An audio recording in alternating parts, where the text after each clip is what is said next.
Boa noite, pessoal. Prazer estar aí com a turma de investigador, de escrivão. Meu nome é Manuel Giordani, sou delegado de polícia aqui no estado de São Paulo. Atualmente exercendo minhas atribuições na 2ª seccional, no 97º DP, tá?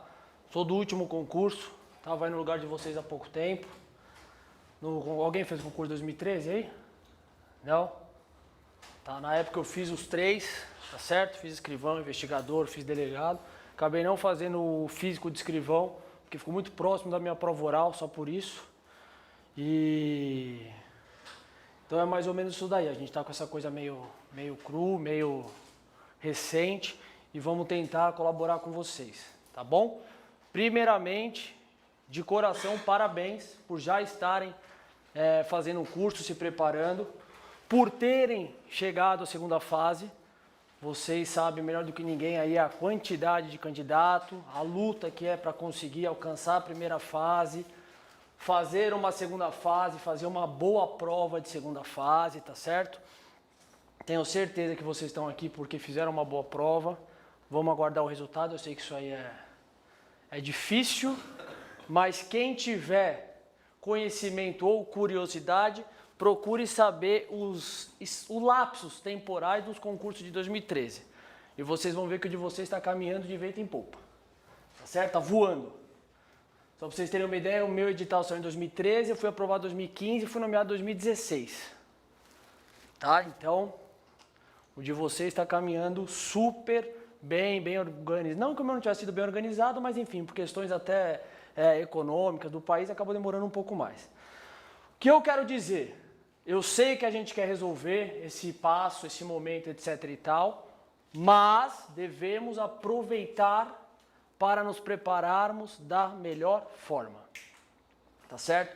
Sempre quando me perguntam e eu tenho a oportunidade de falar, me perguntam, porra, professor, qual que é a fase que o senhor acha mais difícil? Eu sempre me segui, pelo menos me guiei por esse raciocínio. A próxima, porque vocês já devem ter visto, vocês estão estudando, eu escrevo muito. Quando eu chegar na 2ª fase, eu vou tirar 98. Só que não passa na 1ª. Então, uma coisinha de cada vez. E o momento de vocês agora é se preparar para a prova oral. Ah, eu tenho vergonha de participar da aula tal. Ferrou, vai participar. Eu vou chamar, vou perguntar, vou pedir para falar e assim a gente vai quebrando o gelo. Ah, eu não gosto de falar em público. Você vai falar em público. Vai ter sua banca, vão ter os examinadores e vão ter o pessoal que está assistindo. Então a gente vai se preparar para isso, tá certo? Vou dar algumas dicas, a gente vai ver matéria, vai ver dica, vai ter sugestão de como elaborar a melhor questão, tá certo? Algumas dicas que vocês conseguem aproveitar para o exame inteiro de vocês. E eu já vou começar com um exemplo para vocês confiarem em mim e verem que a gente agora vai perder, entre aspas, 5 minutinhos, mas para trazer algumas coisas que vão ajudar vocês no dia da prova. Por exemplo, chega o examinador para o candidato, doutor, o que é tentativa? O doutor chega de forma acertada e fala, é quando o indivíduo deixa de consumar o crime por circunstâncias alheias à sua vontade. Tá certo? Tá certo. Fez 50%? Provavelmente, acertou o que lhe foi perguntado. Chega para o colega, doutor, o que é tentativa? Excelência. Trata-se de um instituto previsto na parte geral do Código Penal. Precisa decorar todos os artigos? Não, mas você tem ideia que está lá, certo? Trata-se de instituto previsto na parte geral do Código Penal, segundo o qual, e dá essa mesma resposta, 50, 80. Vocês entenderam? E vejam, essa introdução que eu fiz cabe em diversos exemplos, diversas perguntas, tá certo? Vocês vão, alguma coisa, é óbvio, ninguém vai ter todos os artigos, número de lei em mente, mas tem alguma que você tem um pouco mais de facilidade. Pergunta alguma coisa de crimes hediondos. Excelência, de acordo com a Lei 8.072 de 90, você vê como você vai deixando a sua resposta um pouco mais encorpada e diferente das outras? Tudo isso daí vocês vão começar a treinar, se policiar que estão fazendo, porque vira uma coisa natural. Perguntou de constitucional, gente. Está no artigo 5º lá, qualquer coisa que perguntar do artigo 5º. Pô, excelência, está previsto no artigo 5º da Constituição Federal. Eu nem cheguei na resposta ainda. Portanto, um direito, uma garantia fundamental do indivíduo. Tá certo? Tudo isso vai servir para qualquer pergunta que envolver direito e garantia fundamental. Uma pequena introdução. E isso não é encher linguiça, fugir da resposta. Pelo contrário. Você está deixando a sua resposta mais técnica e mais completa. Tá certo? Vamos lá. Sem matéria ainda. Pera lá que depois na matéria a gente vai ter que ter força na mão. Como que é o dia de prova oral? O pessoal que está em casa também presta atenção. Como você chama, colega? Pedro. Pedro. O Pedro é o próximo candidato a ser examinado. Pode vir e sentar aqui na sua cadeira no dia lá. Pum. Mano, excelência. Beleza, aparentemente correto. Mas o que a gente vai se preparar aqui? Para fazermos uma boa prova, mas além de tudo uma boa apresentação. E depois eu sei que vocês têm banca simulada, vocês devem treinar entre vocês vão ver como tem diferença. Pode voltar lá, Pedro. Chega no dia, provavelmente vocês vão estar no auditório, tem a mesa e a cadeira, tá certo? A banca está aqui. Chega do lado e pare ao lado da cadeira. O examinador vai falar para você sentar. Excelência, com licença. E aí você senta. Vem um detalhe de diferença? Ah, eu não concordo, é frescura. Tá, beleza. Mas faça, vai mostrar respeito pela banca. O jeito que ele fez está errado? Não. Quando eu estava no oral, eu vi alguns exemplos de gente chegando para sentar, que aí é beira até a falta de educação. Simples, você vai ser sacado, cortado. Para do lado, de olho no presidente da banca. Presidente da banca, doutor, faz favor, excelência, com licença, senta. Vocês vão ter a mesa, mão sob a mesa. Eu vou falar isso quando for falar da resposta. Postura formal, tranquilidade. Vocês estudaram. E vocês vão ver, quando for treinar com alguém que não teve dica, como a questão comportamental é visível. Visível.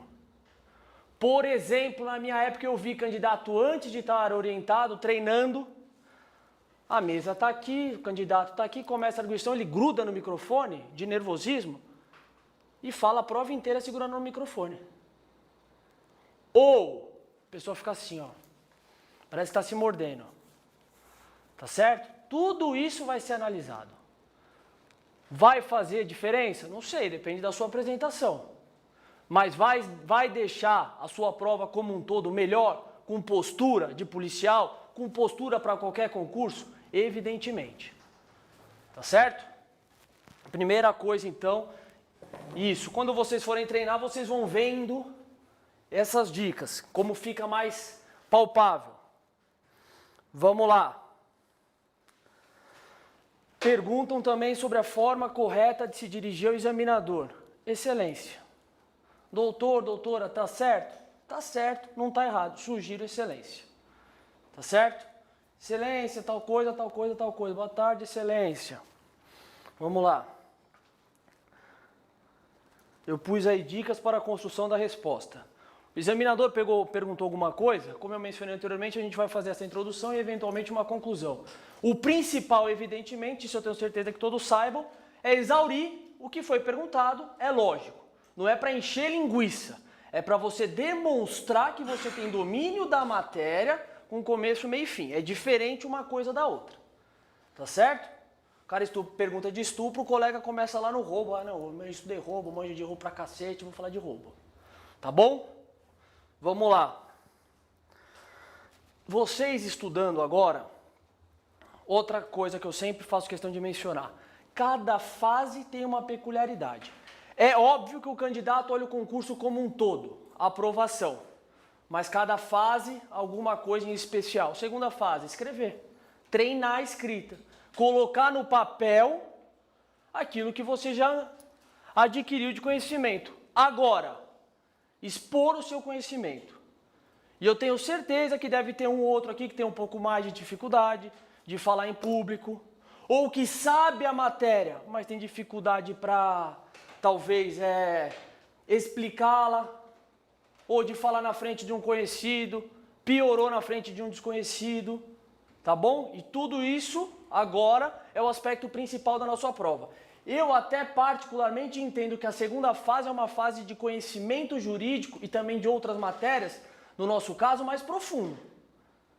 Agora, pode vir uma pergunta mais profunda? Pode, mas não é a regra.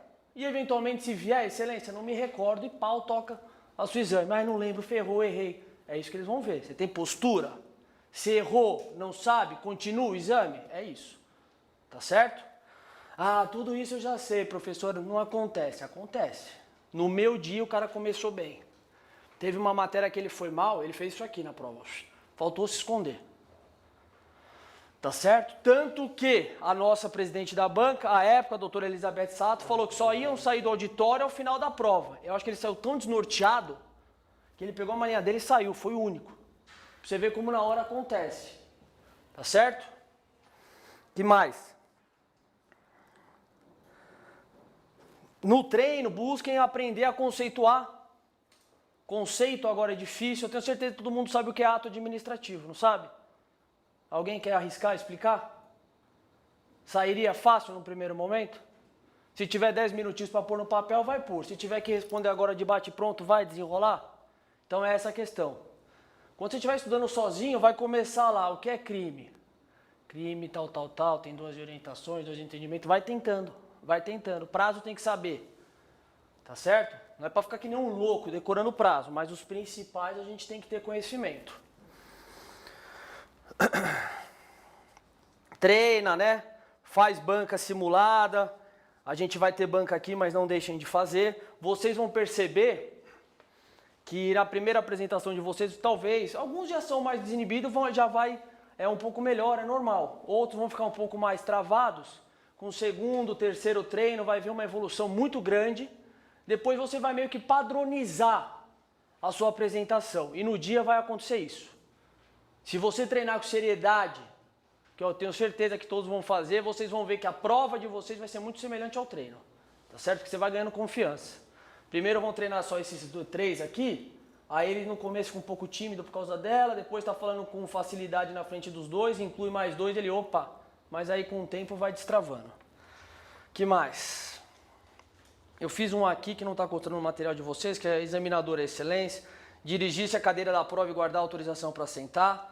Outra coisa, sentou, se ajeita, gente. Se ajeita antes de começar, puxa a cadeira, deixa a coisa próxima. Se não está no meio da prova, você parece que está com formiga na calça. Fica querendo te arrumar no meio da resposta, aí derruba a água, derruba o vademeco. Senta, tranquilidade, postura, personalidade. Puxa a cadeira, se ajeita. O examinador não vai começar que nem um louco te perguntar. Ele vai ver que você está ali no controle da situação, ele vai deixar. Agora, se você sentar que nem um doido, ele também vai perceber. Tá certo? Então, ajeita a mesa, ajeita a cadeira, deixa as mãos em cima da mesa com postura e tal. Postura formal durante a prova, reto, ereto, tá certo? Vocês vão falar, pô, professor, você vai perder 5, 10 minutos falando isso? Quando nós formos treinar, ou vocês treinarem entre vocês, vocês me falam se tem gente que não faz ao contrário. Que mais? Postura formal não quer dizer uma postura sisuda, agressiva, não é isso. É uma postura formal, firme, tá certo? Se o examinador fizer alguma piada, alguma gracinha, você se mantenha com tranquilidade, não vai querer achar que é amigo do examinador, começar a trocar piadinha com o cara no meio da prova. Tá certo? Segura. Pode acontecer dele fazer, ele talvez não ligue, o outro examinador vai falar, meu, o que é isso aqui? Então, postura, seriedade. Fez alguma gracinha, você... tá, legal. Fica esperando a próxima lá. Tá certo? Fixar o olhar para o examinador. Não é para encarar o examinador. Ah, não consigo olhar no olho do colega. Olha no meio da testa aqui, ó. Que você vai ficar com o olhar parecendo que está respondendo e conversando com o colega. Tá bom? Não segurar o microfone, não ficar se apertando, mão sobre a mesa. Isso é importante, pessoal. Ao ser indagado, não precisa sair respondendo que nem um louco. Tá certo? O examinador pergunta, não vai mudar se você responder mais rápido ou mais... Não, você ficar enrolando sim, né? Porque aí vocês vão tomar. Perguntou, respira, 3, 5 segundos você começa. Você vai ver que isso daí já vai articular a resposta na sua cabeça. Tá certo? Tranquilidade. E se eles querem tentativa, ferrou. Calma, excelência. Tentativa e vai.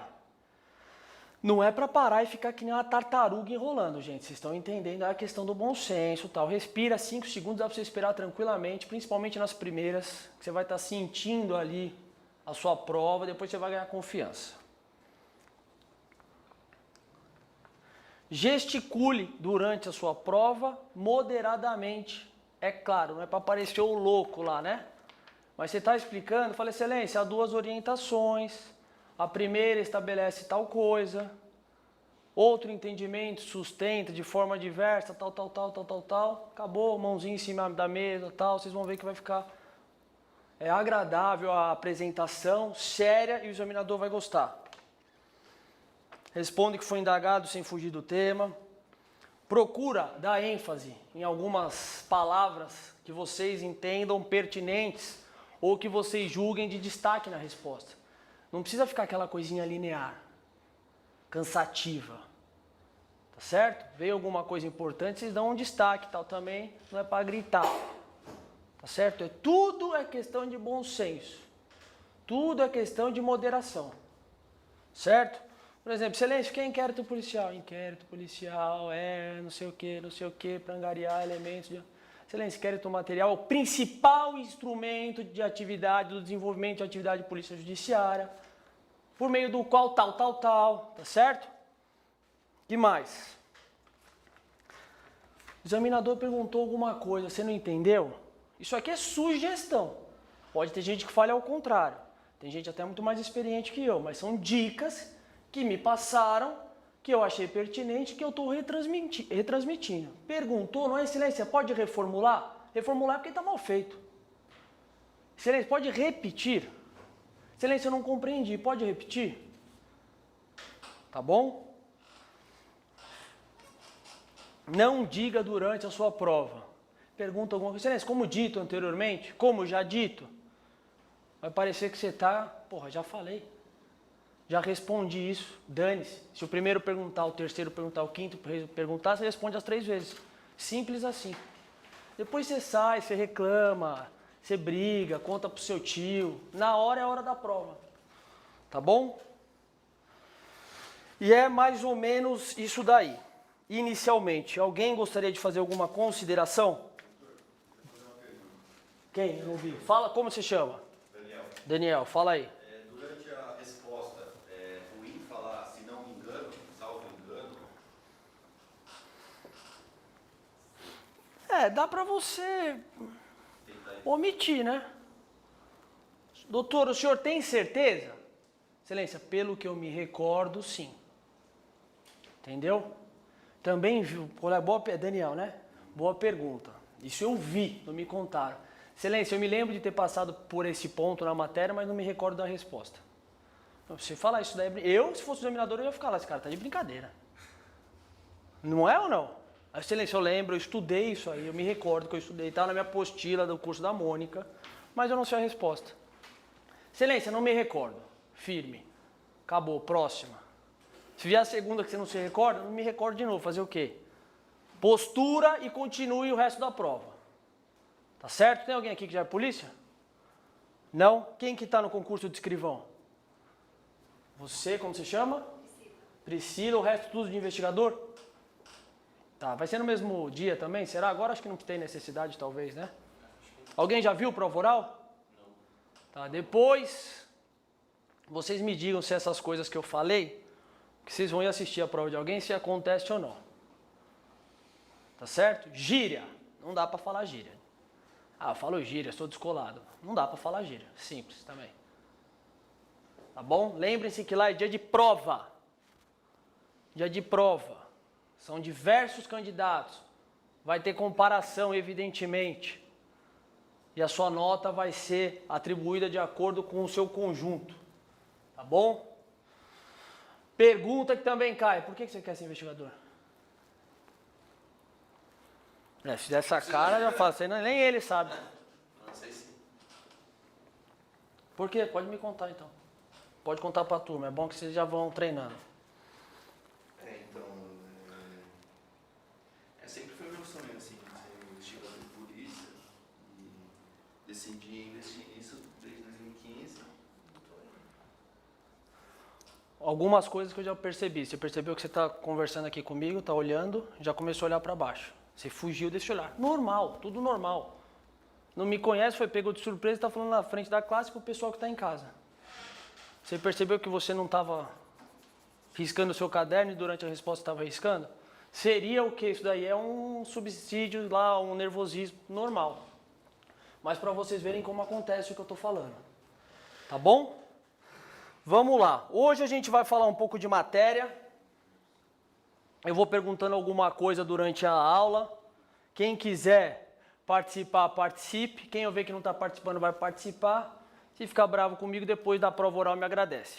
Tá bom? E na próxima aula eu vou trazer mais especificamente questões de prova oral para a gente desenvolver.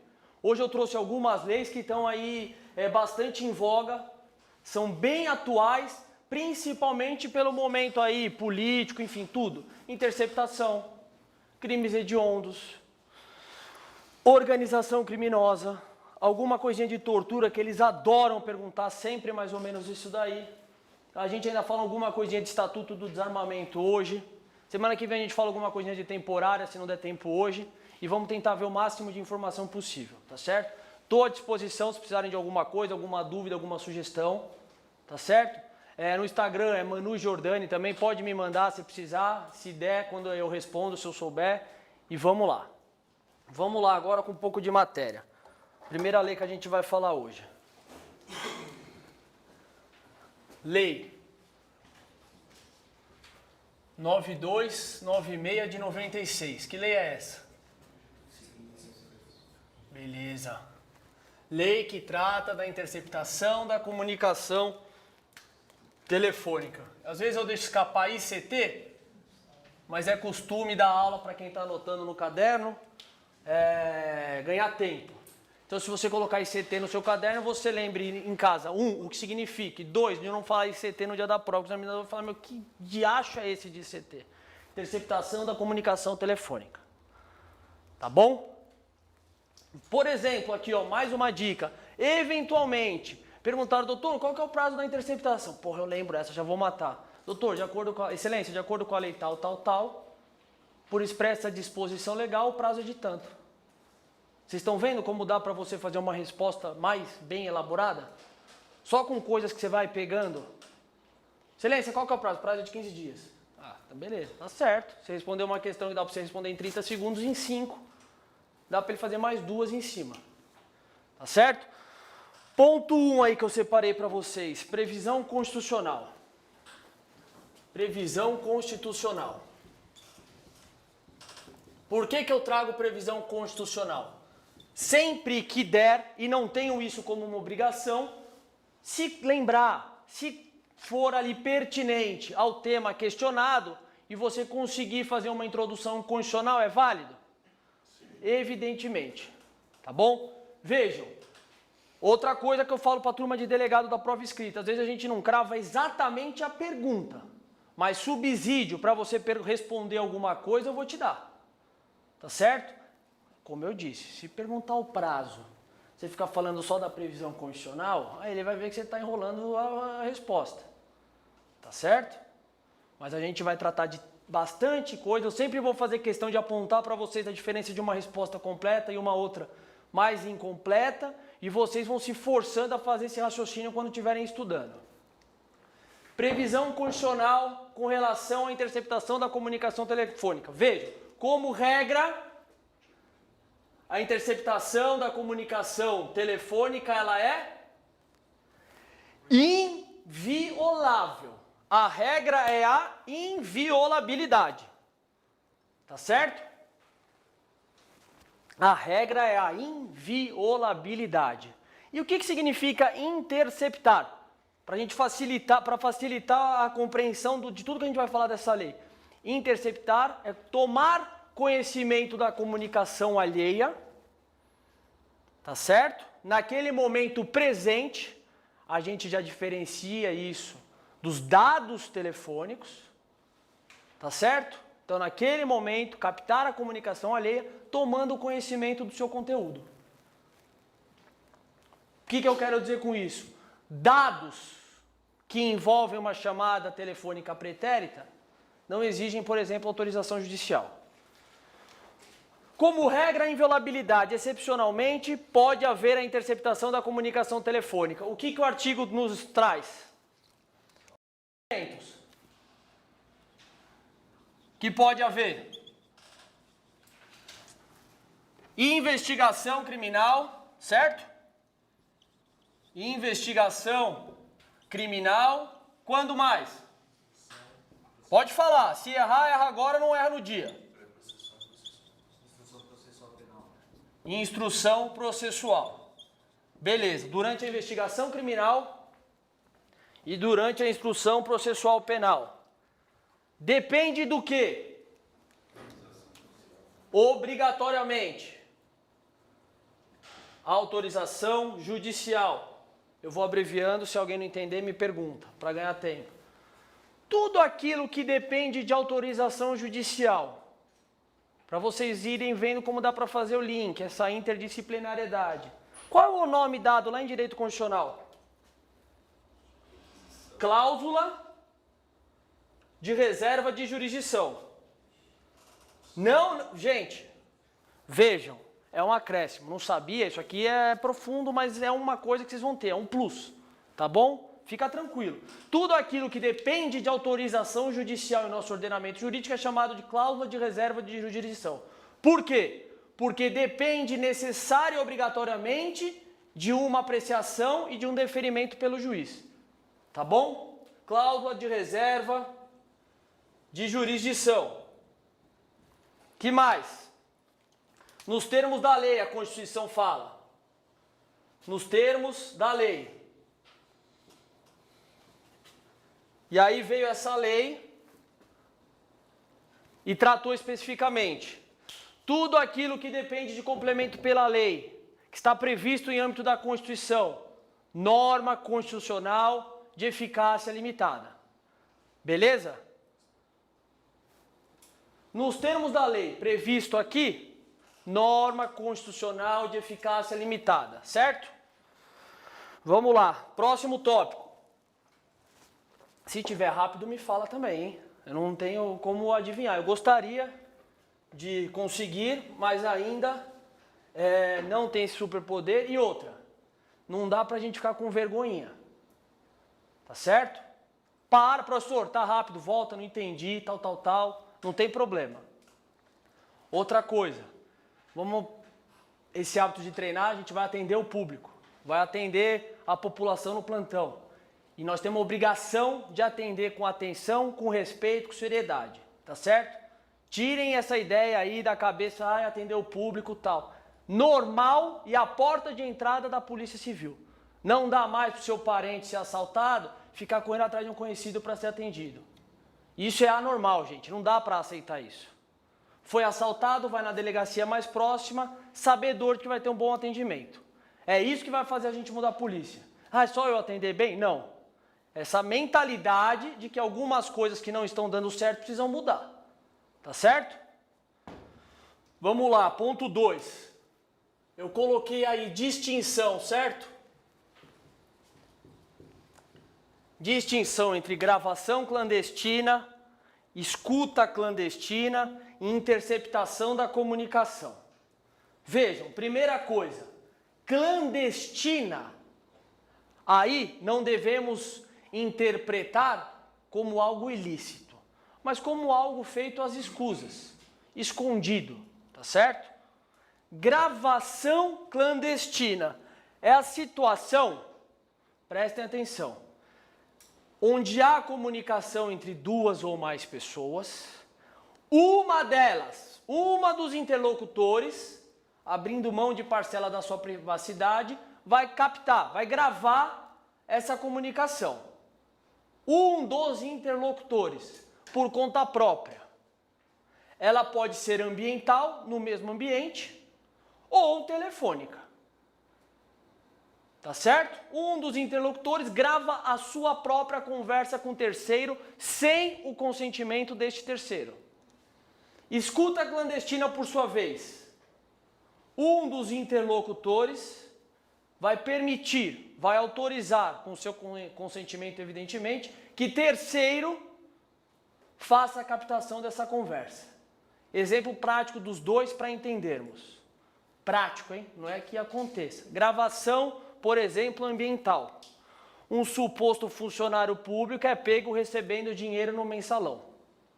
Tá certo? Gravação clandestina. É válido como prova? Sim. Majoritariamente. Quem deve achar que não? Esses caras que são prejudicados.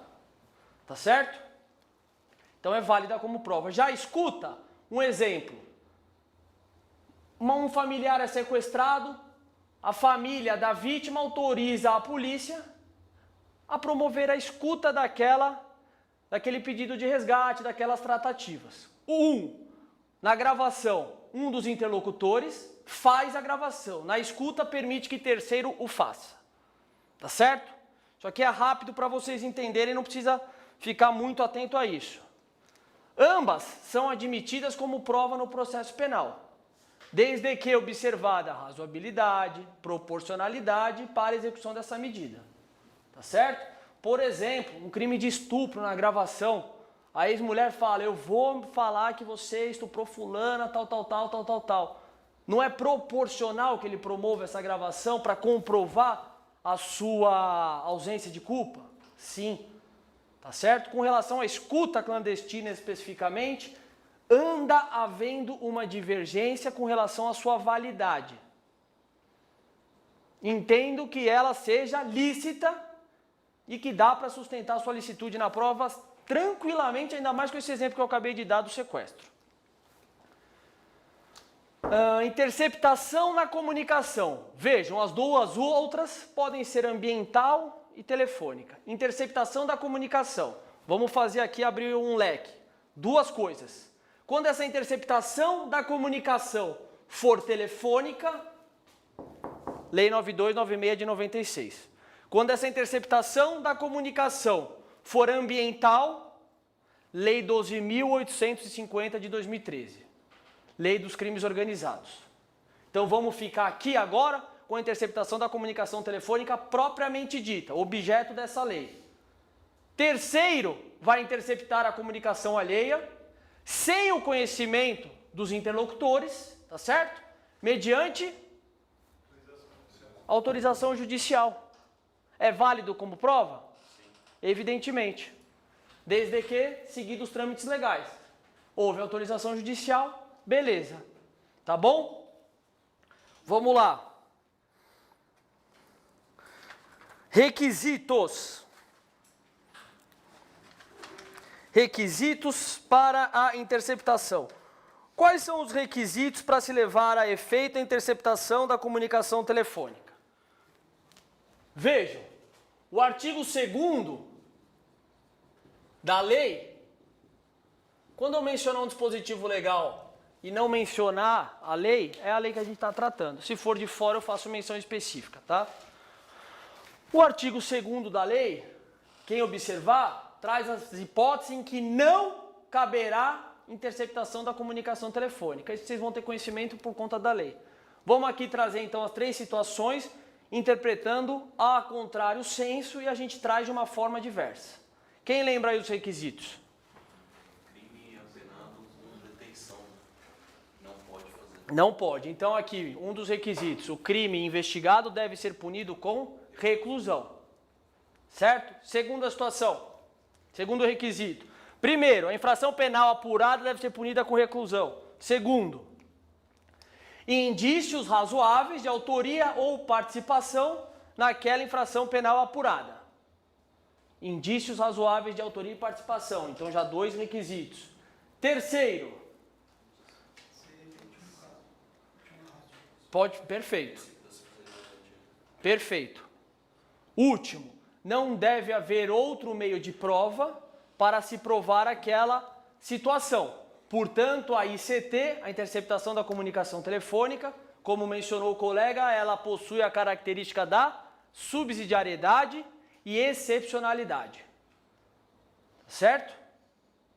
Às vezes o examinador pergunta alguma coisa, você vai fazer uma introdução rápida. Excelência, a interceptação da comunicação telefônica, uma medida excepcional e subsidiária, ela possui o prazo de 15 dias. Estão entendendo? Não vai buscar também toda hora fazer isso, se perder e não responder o que está sendo perguntado. Ficaram claros os requisitos? Prestar atenção no quê? Presta atenção em tudo e esquece da Vai ficar natural, Não adianta você ficar lá fazendo teatro e esquecer a resposta. Mas vocês vão ver que é natural. Vocês vão ver que é natural. Tanto que vocês já lembraram. Quando vocês forem treinar, você vai ver. Pô, minha mão tava aqui, tava apertando a perna e tal. Tava batendo a perna aqui que nem um doido. Beleza? E aí, lógico, se lembrar de responder também ajuda, né? Se lembrar o conteúdo, a resposta, vale uns pontos, viu? Não é só também a postura. Pegaram os requisitos? Então vamos lá. Próximo. Serendipidade e crime achado. Quem arrisca aí? serendipidade é quando uma prova.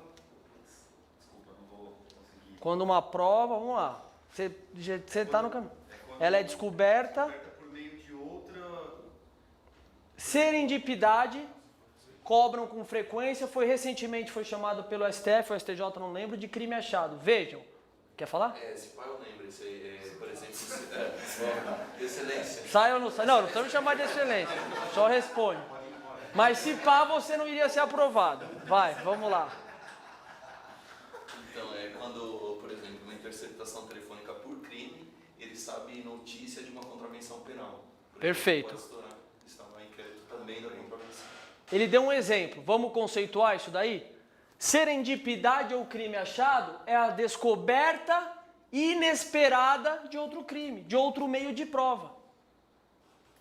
Descoberta inevitável, inesperada. Encontro fortuito de provas. Serendipidade ou crime achado é a situação em que há o encontro fortuito de prova, o encontro inesperado de prova. Exemplo, estou numa interceptação por conta de um homicídio. Eu começo a, opa, tô lá ouvindo, não sei o quê. Ah, professor, o senhor falou, opa, mas tudo bem, eu já estou aprovado. Tá, vocês só não lembram. Tá lá na interceptação, tal. O cara fala, vai chegar uma carga aí de droga, tal, não sei o quê, blá, blá, blá, blá, blá, blá. Tem nada a ver com o homicídio que eu estou investigando. Mas ela vale como notícia de crime para uma nova investigação. No caso, vai ser de segundo grau, né? Eu não ia falar isso para não assustar vocês, mas já que o colega falou da de segundo grau, eu vou tocar rapidamente no assunto. Acho que não vai chegar na prova nessa profundidade. Vamos lá. Serendipidade de primeiro grau é o encontro fortuito de provas de uma situação conexa com o objeto principal. De segundo grau, descoberta inevitável, inesperada, encontro fortuito de algo que não tenha conexão com o objeto principal, como esse exemplo de estar investigando homicídio e descobrir a droga. Certo? Vamos lá. Legitimidade. Legitimidade. Essa aqui vocês vão me responder. Essa aqui dá para ser pergunta de prova oral tranquilamente. Tranquilamente. Deixa eu ver quem começou a baixar a cabeça aí. Você do fundo que está escrevendo, está anotando aí. Como se chama? Bruno, vamos lá. Quem tem legitimidade para pedir a interceptação da comunicação telefônica? Eu vou perguntar o nome mais de uma vez, porque eu já não lembro. Eu lembro que é Daniel. Viu como eu não lembro então, mas eu vou lembrando. Vamos lá, Bruno. Excelência, ela pode ser requerida pelo meio do Ministério Público ou por representação da autoridade policial. Perfeito. E o juiz de ofício? Não me recordo, excelência. Pô, o cara já pegou a mãe, hein? Vamos lá. Presta atenção. Legitimidade para pedir a interceptação. O que você poderia aí aprimorar na sua resposta? A autoridade policial por meio de uma representação. O membro do Ministério Público por meio de um requerimento. É uma pergunta que dá para o examinador continuar. O juiz pode, de ofício, por expressa disposição do caput do artigo 3º da lei, pode fazê-lo de ofício. Tá certo? A divergência com relação a isso, com relação ao juiz poder fazer ou determinar a interceptação telefônica de ofício, porque para esses que entendem inconstitucional esse dispositivo, eles sustentam, opa, pera, se o magistrado determinar de ofício, vai ferir a imparcialidade dele. Como que o julgador vai produzir a prova? Fere o sistema acusatório. Tá certo? Então vamos lá. Legitimidade, que é o ponto 4. Artigo 3º, caput. O juiz pode de ofício. O juiz pode de ofício. O delegado de polícia pode por meio de uma representação. E o membro do Ministério Público, o promotor, por meio de um requerimento. Ah, e se eu inverter, professor? Você não tem certeza? Não fala, porque se inverter está errado. Tá certo? É aí que entra aquilo. Se você está com fôlego na resposta, beleza. Se não, responde o que foi perguntado. Eu perguntei quem tem legitimidade. O delegado, o promotor e quem lembrar, o juiz. Se não lembra se é requerimento ou representação, não fala. Tá certo? Vamos lá. Próximo. Pedido. Próximo tópico que eu coloquei aí. Pedido. O que deve conter o pedido da interceptação da comunicação telefônica? Pedido. O que deve conter? Quem que arrisca aí? Vamos lá. Primeiro, o que a gente já no dia a dia a gente chama de alvo. Ou seja, o investigado e sua qualificação. Tá certo? Salvo impossibilidade manifesta. Você não tem, aí tudo bem. Mas a regra é que ele esteja devidamente qualificado. Tá certo? O que mais? Delimitar o fato que você quer comprovar. Delimitação fática objetiva. Tá certo? Então o pedido deve individualizar a pessoa que vai ser submetida a essa interceptação. 2. A delimitação fática. Tá certo? Que mais?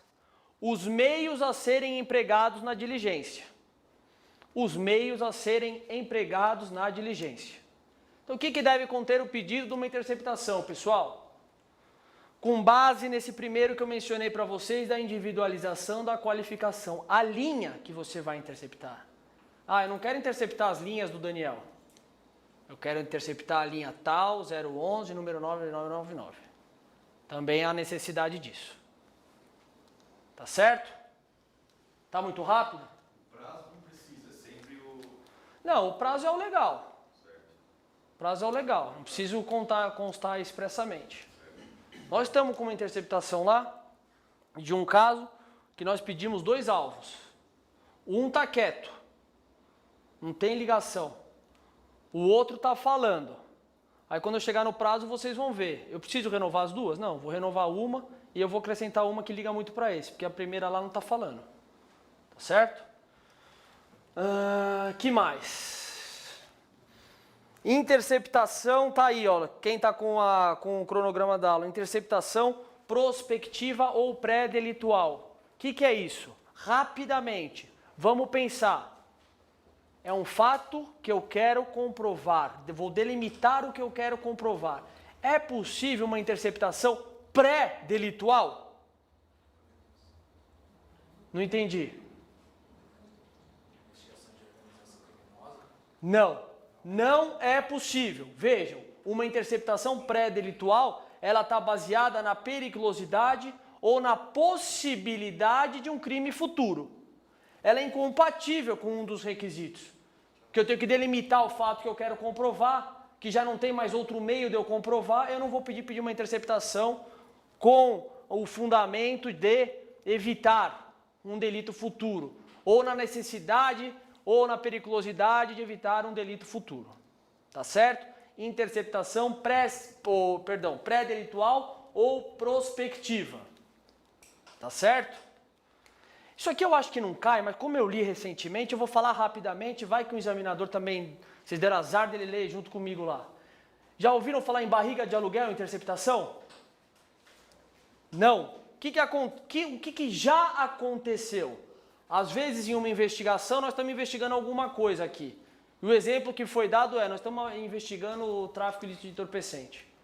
Só que eu estou num município pequeno lá e eu sei que o prefeito está fazendo merda. Eu jogo o telefone do prefeito no meio do meu pedido ali, como se fosse da minha interceptação. Só para que haja autorização judicial e eu passe a acompanhar. Isso é absolutamente ilícito, ilegal. você vai ser responsabilizado administrativamente, possivelmente também na esfera penal, mas é o que a doutrina chama de barriga de aluguel. É você, entre aspas, só para entender, não é para reproduzir essa fala na prova, esquentar um telefone que você quer interceptar. Tá certo? Ficou claro isso daí? Fácil, né? Vamos lá. Próximo tópico. Puta, esse aqui eu acho bem atual. Eu perguntaria em qualquer prova, se eu for examinador, delegado, investigador, escrivão, qualquer prova que se eu for examinador oral, eu perguntaria. Acesso ao WhatsApp. Acesso ao celular do preso em uma ocorrência. Chega a polícia militar, trazendo o preso, você está lá visualizando, o investigador tentando angariar as informações para a gente poder, todo mundo ali tipificar, ver o que aconteceu, o que não aconteceu, reunir as provas para ver se é lavratura de flagrante, se não é, tal, o cara tem o celular. Aí o policial começa, pô, vamos ver aí, dá pra ver, tal, tá no celular. Pode ou não pode? É lícito ou é ilícito? Continua quem tava falando. Também. E acontece. Que mais? Na perícia, né? Tem que caminhar para a perícia. Mas a perícia, ela depende de autorização judicial. Se bater no IC lá, requisição, sem autorização do juiz, eles não fazem. Tá certo? Então vejam. Vamos entender. Chegou uma ocorrência, tem celular. O delegado de polícia ele pode apreender o celular sem autorização judicial? Sim, beleza. Pode acessar? Não. Depende. Se houver autorização judicial, pode. Se não houver, não pode. Tá certo? Porque a interceptação da comunicação telefônica, embora tenha abreviado, a lei é interceptação da comunicação telefônica, informática e telemática. Tá certo? Então essa comunicação está cobertada pelo sigilo. Beleza? Por autorização da pessoa também, não? Pode. Só que aí você tem que constar no interrogatório ou no termo de declarações alguma coisa que ela franqueou o acesso com o fornecimento da senha e o cara tem que assinar. E acontece, viu? Eu já peguei mais de um caso que o cara franqueia o acesso. Olha, o que tem no seu celular? Tem alguma coisa a ver? Não tem nada a ver, tal, não sei o que, se vocês quiserem, pode ver, bababá, tá bom. Você vai falar? Tá, franqueou o acesso, tal, você olha, se tiver alguma coisa, ele não vai deixar provavelmente, né? Essa era a discussão da rota, né, que fazia isso, né? Às vezes pegava alguém que era suspeito, né, e fuçava o celular, né, eles bloqueavam, era isso mesmo. Depois a gente conversa a respeito, tá gravando?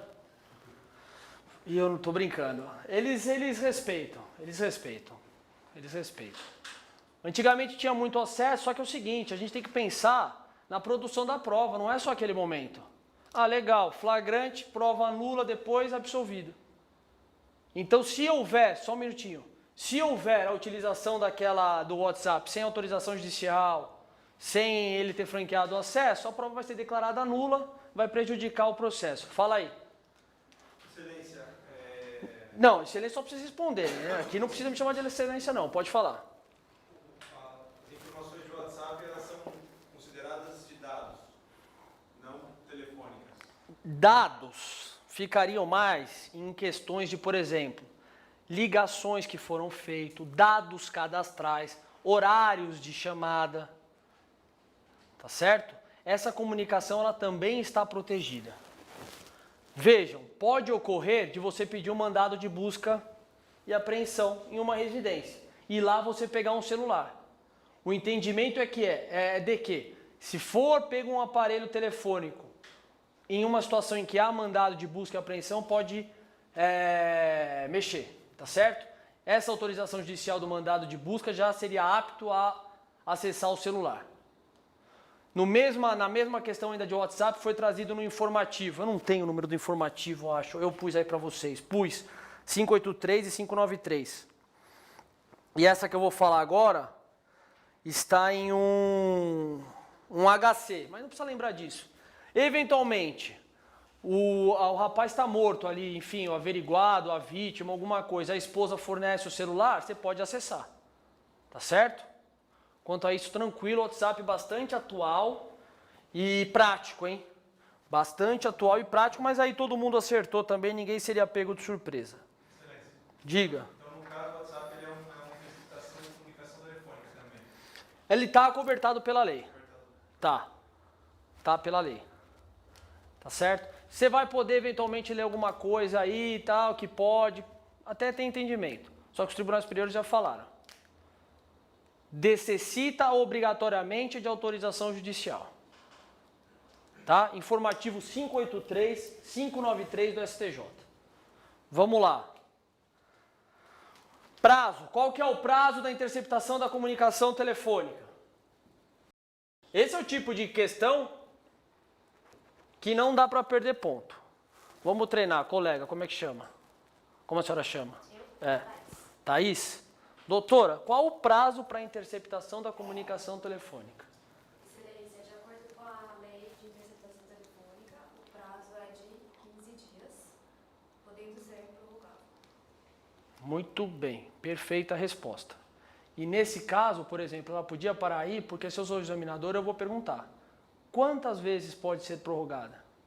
Quantas vezes forem necessárias? Indefinitivamente? Desde que seja verificada a sua necessidade na investigação. Perfeito. Perfeito. Tá certo? Vejam, ela poderia, na minha primeira pergunta, ter respondido tudo isso.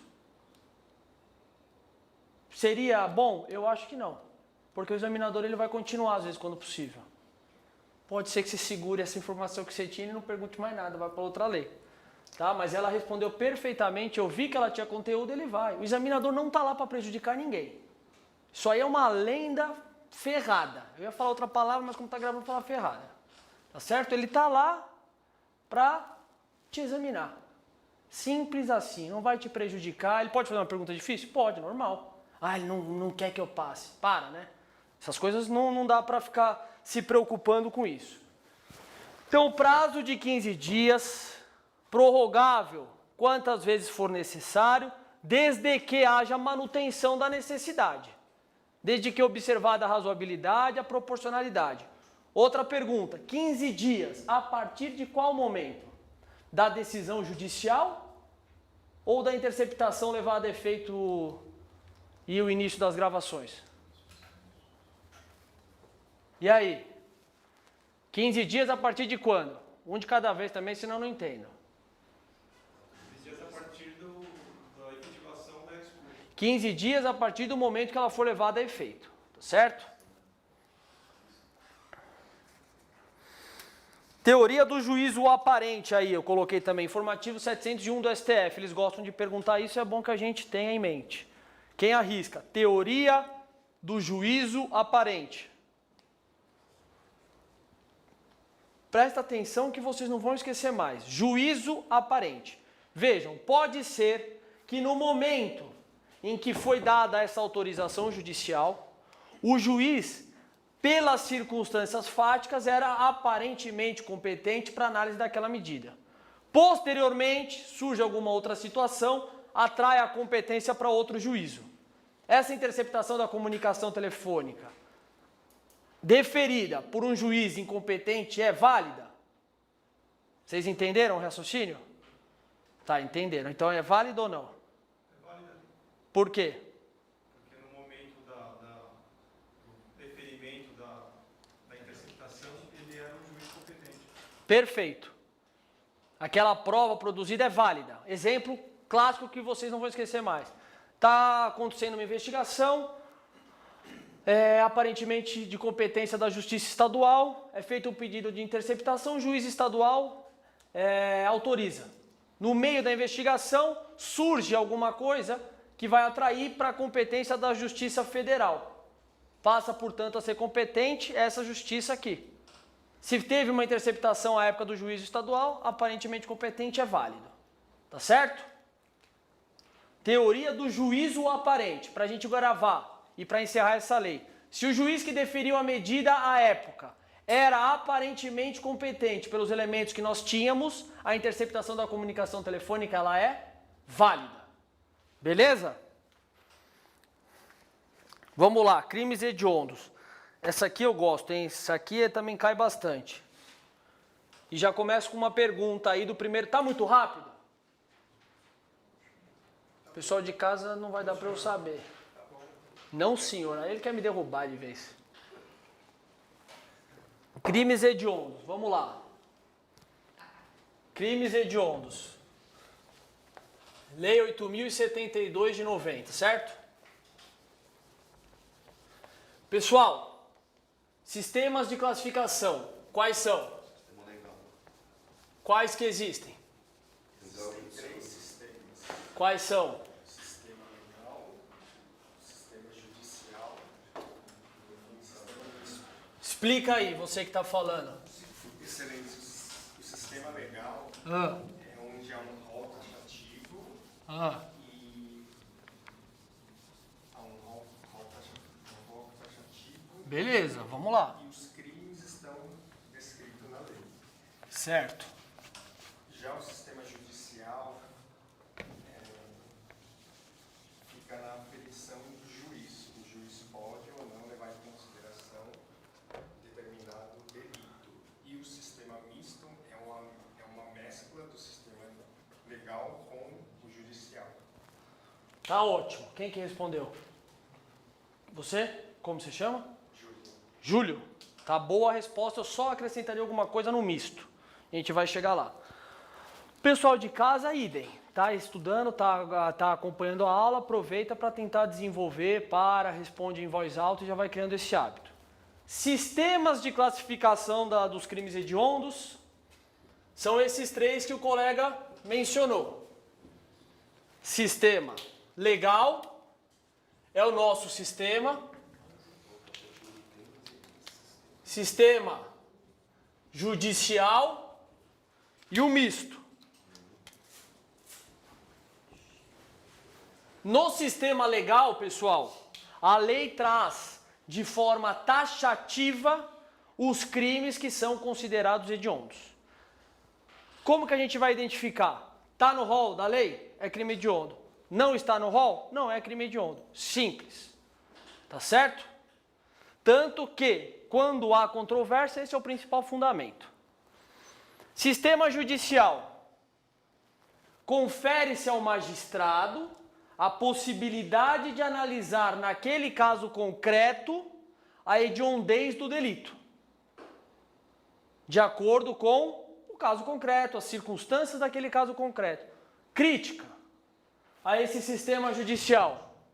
Posso falar que é o exemplificativo esse? Porque pode ser transferido de um caso parecido, né? Pode ter 2 casos, eu considero hediondo, você não. Não tem um rol. Não tem rol. O juiz vai analisar no caso concreto se aquela conduta, aquele comportamento, aquele resultado é hediondo. Qual que é o problema? Subjetividade. Você vai aí ter uma certa insegurança jurídica, porque eu não tenho como auferir o que vai ser considerado hediondo. Tá certo? Para uma situação hedionda, para outro, essa mesma situação pode não ser. Portanto, nós teríamos aí insegurança jurídica. Sistema misto. No sistema misto, o legislador ele estabelece um conceito do que é crime hediondo.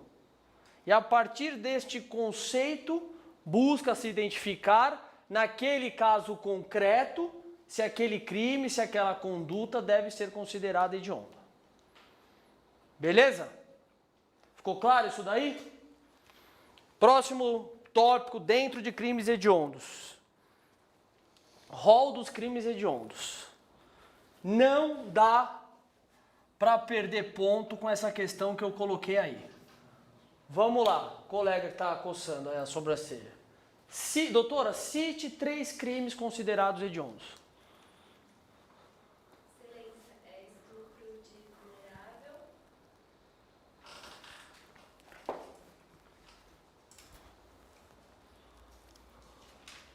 Homicídio praticado por um grupo de extermínio. Ótimo. E latrocínio. Beleza. O homicídio qualificado, né? O latrocínio não. Latrocínio é crime patrimonial. Vejam como que a colega poderia aí melhorar a resposta. Se lembrar, não precisa toda hora ficar também pensando nisso e se prejudicar. Excelência, de acordo com o rol previsto na lei, não preciso nem citar a lei, eu não preciso lembrar todas as leis. Excelência, de acordo com o rol taxativo previsto na lei de crimes hediondos, são considerados hediondos? Pode falar. Com o Estado do Norte. Qual? Epidemia com o Estado do Norte. Que mais? Genocídio. Envenenamento de água potável. Então saibam 3, 4, se precisa saber o rol inteiro? Não. Se o examinador falar cite todos, aí você cita alguns e tira um pouco da nota. Mas saibam o rol. Tá certo? Todos consumados ou tentados. Tá certo? Todos previstos nos incisos do artigo 1º estão dentro do Código Penal. No parágrafo único nós temos o genocídio, que era até recentemente o único crime hediondo previsto fora do Código Penal. Temos outro? Qual? 16. Perfeito. Tá certo? Tudo isso é questão. Excelência, respondeu lá os 3. Doutora, consumado ou tentado? De acordo com o caput do artigo 1º, sejam eles consumados ou tentados. Doutora, tem algum crime hediondo previsto fora do Código Penal? Ah, excelência, inicialmente somente o genocídio e devido à recente alteração legislativa, incluiu-se o artigo 16 do Estatuto do Desarmamento. Diga. Essa inclusão aí do 16, por exemplo, como que se dá uma tentativa de porte? Ah, não, se for um crime, por exemplo, de perigo abstrato que não admite tentativa, aí não. Mas quando o crime admite tentativa, se ele for tentado, ele vai ser considerado hediondo. Tem um rol aí que todo material de penal geral tem crimes que não admitem tentativa, não tem? Então vocês têm que saber. Tá certo? Vamos lá, o que eu ia falar para vocês com relação a isso ainda? Você de camisa cinza, como se chama? Marcelo. Marcelo? Doutor, o feminicídio é considerado crime hediondo?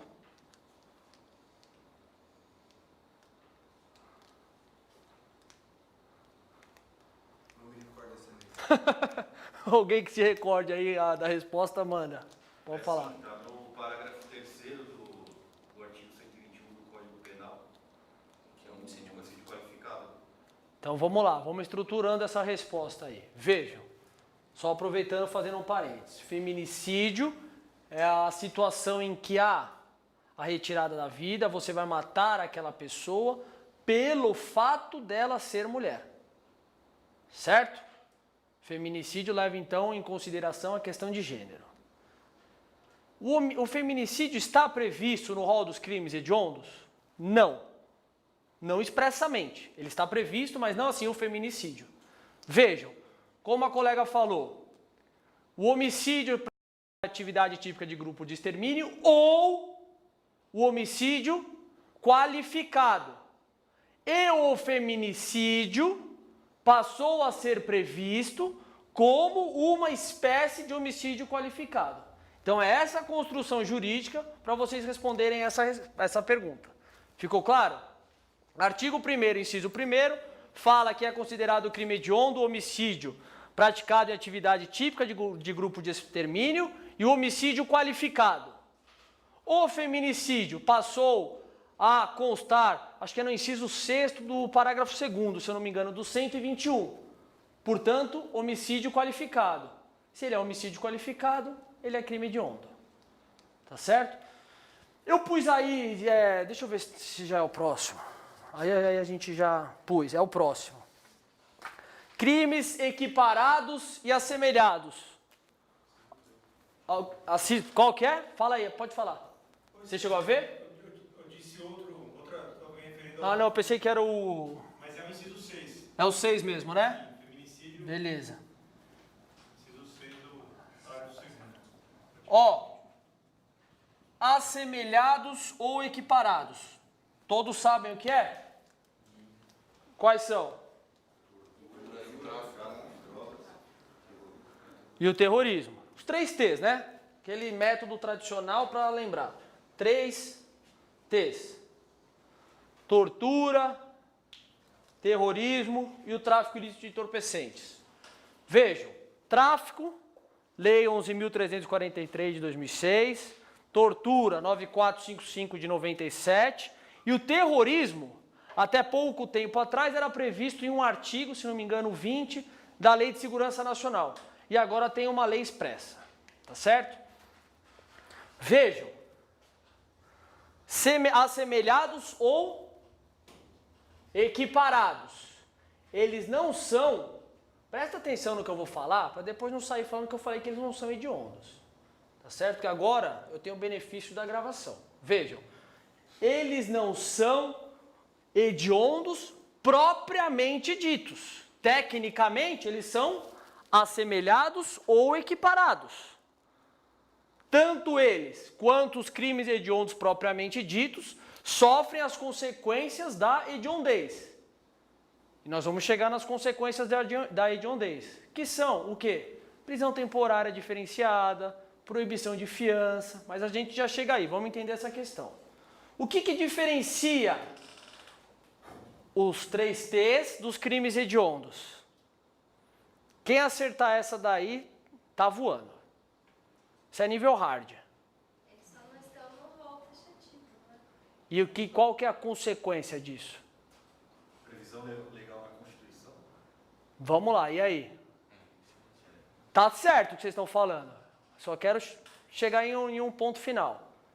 Vejam, esses 3 estão previstos na Constituição, de modo que não poderão ser suprimidos por meio de lei ordinária. O rol dos crimes hediondos, o legislador pode retirar algum ou incluir outros, como fez recentemente com o artigo 16 do Estatuto do Desarmamento, tá certo? O rol, crime hediondo propriamente dito, os assemelhados são assemelhados, são equiparados, e ambos sofrem as consequências da hediondez, tá certo? Mas cuidado, se for falar na prova, eles não são hediondos para se expressar, se for o caso, da forma técnica correta, tá bom? Que mais? Vamos lá. Tá bom o ritmo, pessoal? Puta, acho que é pessoal a coisa. Se eu for examinador, você tá ferrado, viu? Sorte que eu não posso ser. Consequências da hediondez. Quais que são as consequências da hediondez? Hã? Parece de pena maior e a pena maior. Vamos lá. Quais que são as consequências? Tá certo, são várias. Progressão de regime diferenciado. Isso eles perguntam? Muito. Dá para perder ponto com isso? Não. Então vamos lá. Qual que é a progressão de regime nos casos de crimes hediondos ou equiparados?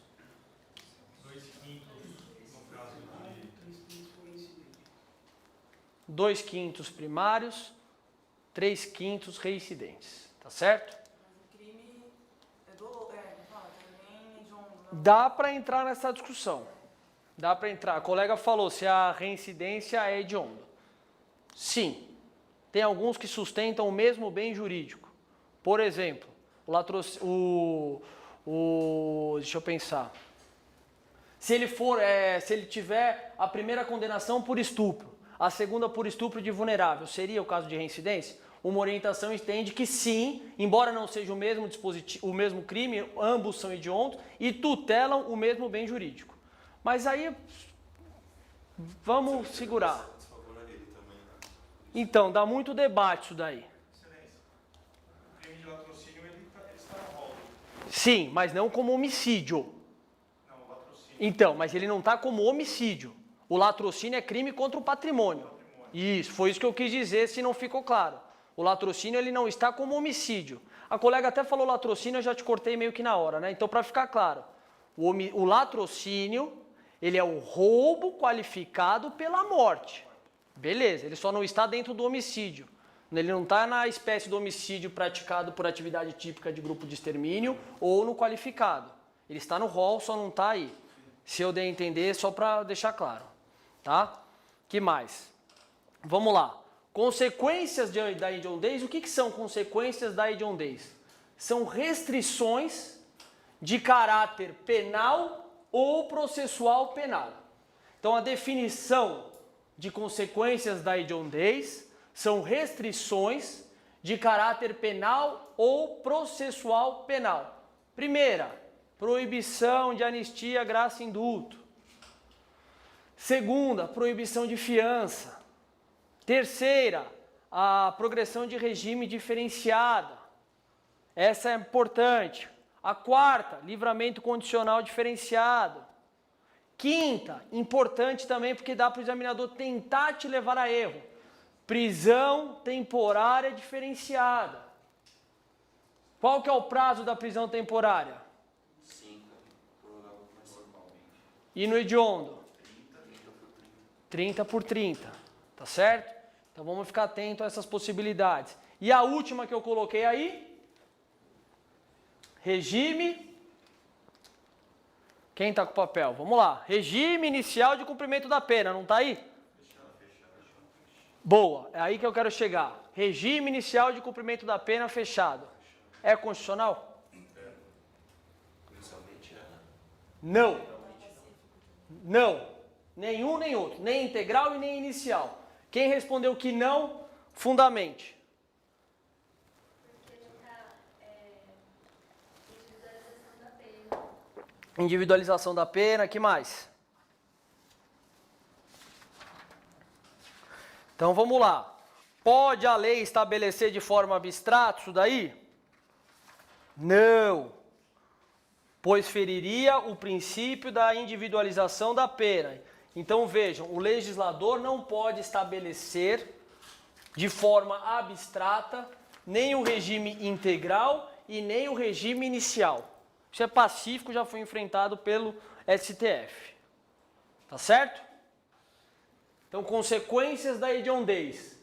Restrições de caráter penal e processual penal. Quais sejam? Todas essas que a gente falou.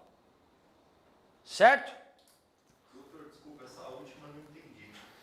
Ó, o artigo 2º, parágrafo 1º da lei, inicialmente, previa que quem praticasse crime hediondo responderia em regime integralmente fechado. O integralmente fechado foi declarado inconstitucional, houve uma modificação. Hoje o texto da lei diz inicialmente fechado, também declarado inconstitucional. Por quê? O legislador não pode estabelecer de forma abstrata qual o regime de cumprimento da pena. Isso, inclusive, feriria o princípio da individualização da pena. Tá certo? Esses são os fundamentos.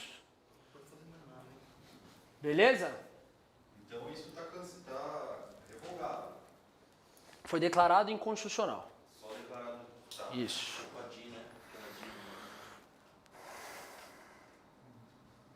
Vamos lá. Próximo tópico aí que eu coloquei para vocês. Posse ou porte da arma de fogo de uso restrito. Vejam que esse eu até coloquei a fundamentação, porque como é uma coisa recente e ainda não pacífica, eu coloquei no material de vocês a explicação dos dois entendimentos. Então vamos lá. Vamos entender aqui primeiro, ó. O artigo 16 do Estatuto do Desarmamento foi incluído por uma lei de 2017 no parágrafo único do artigo 1º desta lei. Portanto, passou a ser considerado hediondo. Até aí está todo mundo no mesmo raciocínio? Beleza? Beleza, então vamos lá. Artigo 16 do Estatuto do Desarmamento prevê o caput, ele possui um caput e um parágrafo único, certo? O artigo 16 caput, somente para armas de fogo de uso restrito. Posse ou porte de arma de fogo, munições e acessórios de uso restrito. Beleza. Parágrafo único. Somente aproveita as penas do caput. Mas aqui, arma de fogo, munição e acessório pode ser de uso restrito ou permitido. Isso aqui todo mundo lembrava? Sim ou não? Pode falar, eu não dou nota, gente. Agora é só lá na frente. Então vamos lá, para quem não lembrava, vamos explicar de novo para memorizar. Artigo 16 do Estatuto do Desarmamento. Posse ou porte de arma de fogo, munições e acessórios de uso restrito. Certo? Para as condutas do caput, somente arma de fogo, munições e acessórios de uso restrito. Colega que está com o vademeco, lê o parágrafo único. Por favor. Nas mesmas penas incorre quem? Pode. Nas mesmas penas incorre quem? Então o parágrafo único ele só aproveita as penas do caput, mas ele se aplica para as armas de fogo de uso restrito e também permitido. E aí que vai gerar a discussão. Essa inclusão do artigo 16, previsto de forma genérica, foi mencionado o artigo 16, foi incluído no rol dos crimes hediondos. É para o artigo 16 caput ou para ambos? Entenderam a pergunta? E aí? O entendimento de que seria só o caput ou o caput e o parágrafo único. Boa, mas aí eu quero que você me responda. Meu entendimento é que seria só o caput. Não, mas fundamente. Outra observação, aproveitando o gancho do colega. Isso vocês têm que ter em mente. O examinador está te arguindo. Perguntou alguma coisa, tem duas orientações? Excelência, duas orientações. Um primeiro entendimento sustenta isso, isso e isso, por isso. Por outro lado, uma segunda orientação entende isso. Ponto. Doutor, qual que é o seu posicionamento? Aí você fala o seu posicionamento. Tá certo? E também quando for treinar, às vezes, façam isso entre vocês. O colega respondeu, tem dois entendimentos. Qual que é o entendimento do colega, doutor? Porque às vezes pode acontecer. E aí você não pode ser pego de surpresa. Tá certo, excelência? Eu me filio ao primeiro entendimento pelas mesmas razões expostas. Tá bom? Excelência, eu me filio à primeira posição porque eu acho tal. Se não perguntou, traz as duas. Beleza? Vamos lá então. Entender isso daqui. A divergência. Uma primeira orientação entende que somente o caput do artigo 16 passou a ser considerado crime hediondo. Que eu trouxe aí para vocês. Quem sustenta essa orientação? O professor e colega, né, o doutor Francisco Sanini. E a gente já explica o porquê. Quem disse que entre os dois? O professor, também promotor e conhecido, professor Rogério Sanches. Não tem aquela coisa também, se for 38 raspado, o cara tem que responder pelo 16? Então entraria os dois, o caput e o parágrafo único, né? Não, beleza. Mas aí é porque já estaria no parágrafo único. A questão ele vai responder pelo 16. Até aí, beleza. Eu quero saber se esse parágrafo único vai sofrer as consequências da hediondez. 38 é permitido, tá raspado? 16 parágrafo único, isso aí não tem discussão. Isso aí é outra situação. A questão é as condutas previstas aqui, que somente aproveitam as penas do caput, também são hediondas? Para o professor Rogério Sanches, sim. Tanto o caput quanto o parágrafo único. Por quê? Ele sustenta que houve intenso debate, que esse projeto de lei tramitou entre as duas casas, as gloriosas câmaras lá do deputado e o Senado Federal diversas vezes, houveram modificações e o texto final estabeleceu o artigo 16 de forma genérica. Caso quisesse o legislador que somente alcançasse o caput, o teria feito de forma expressa e não o fez. Entenderam essa primeira orientação? Professor Rogério Sanches entende que o artigo 16, caput e parágrafo único passaram a ser crimes hediondos. O professor Francisco Sanini fala, não, só o caput. Nós temos que fazer uma interpretação aqui restritiva. Qual o fundamento? Que não é apenas a quantidade, ele ainda menciona o quantum da pena que vai definir se ele é hediondo ou não. Lembrando que o caput se inicia falando que aproveia e incorre na mesma pena. Para ele, a interpretação tem que ser restritiva. Não é só a quantidade de pena que vai fazer a gente entender que é o artigo inteiro. Por quê? Porque quer se analisar a gravidade. E por essa razão, somente o caput. E nós faríamos, portanto, uma interpretação restritiva. Deu para entender? Majoritária é o caput, então. Não tem majoritária ainda. Não tem majoritária. É recente, não tenho conhecimento de julgamento em tribunal superior. Tá certo? Deu para pegar? Professor, estaria correto também você comentar que se a gente for adepto a essa segunda corrente, vamos dizer assim, seria interpretação em mala parte, em alguma coisa. Para você acrescentar, sim. Você estaria fazendo uma interpretação em malam partem. Veja, mas aí outra orientação vai te falar, por que em malam partem? O mesmo fundamento que eu te falei. Se houve toda essa tramitação e não está específico. Entendeu? Está lá, artigo 16. Não falou se caput ou parágrafo único. Trouxe de forma genérica e incluiu de forma genérica. Beleza? Vamos lá, alguma dúvida até aqui? Nada? Mas caso caísse, ele queria saber sua opinião, né? No caso. Se ele perguntar, você fala, excelência, me filia tal. Acabou, aqui não tem muito segredo, não. Vejam, até para trazer aqui um exemplo para vocês.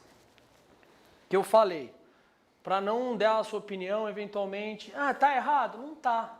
Tem duas orientações, traga as duas.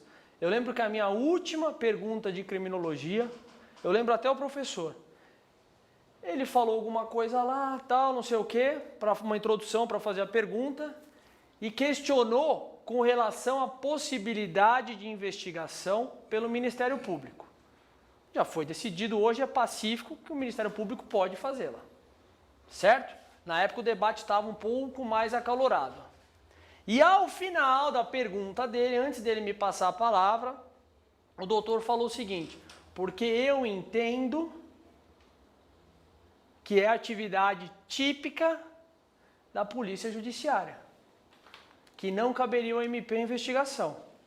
Eu respondi o que ele tinha me perguntado e ao final eu falei, excelência, me filio ao entendimento de Vossa Excelência, segundo o qual o Ministério Público não teria atribuição para exercer a investigação. Por isso, isso e isso. E dei lá alguns fundamentos. Por exemplo, quem vai fazer o controle externo dessa atividade, enfim, aqueles fundamentos que tem para os dois lados. Vocês entenderam? Ele fez uma pequena introdução e me perguntou uma coisa e expressou a manifestação da opinião dele. Eu respondi o que eu achava certo. Doutor, acompanha. Entendeu? Como dá para fazer às vezes? Doutor, por exemplo, qual é o risco de demonstrar, por exemplo, um posicionamento favorável ao Ministério Público e eles acharem que, sei lá, nisso não gostar muito da resposta do candidato? Bom, isso já é pacífico. Não acho que você vai reprovar por isso. Né? Eu poderia ter falado, olha, excelência, eu entendo que o Ministério Público tem que investigar mesmo e é isso aí. Falando bastante a respeito da dispensável, né? Da característica do inquérito policial. Isso daí dá para vocês trabalharem tranquilamente. Me mandaram uma mensagem, nem sei se foi alguém daqui, acho que não. Hoje no Facebook, no Instagram, não consegui responder ainda. Com relação a essa pergunta para o pessoal de casa, o professor de processo penal pode tratar melhor. Com relação à característica de ser dispensável. Dá para você responder isso daí de forma satisfatória, tá certo? Sem desmerecer. Pergunto, o inquérito policial ele é dispensável? Ele é dispensável. Por quê? Porque a ação penal pode começar sem ele. Tá certo isso daí. Tem alguma controvérsia com relação a isso? Não tem nenhuma controvérsia. Há algum demérito nisso? Não há. Quantos por cento de ação penal pública e incondicionada são propostas em inquérito policial? 2%. Não sei nem se chega a 5%. Então como que a gente trabalharia em uma resposta? Excelência, o inquérito policial possui como uma de suas características a dispensabilidade.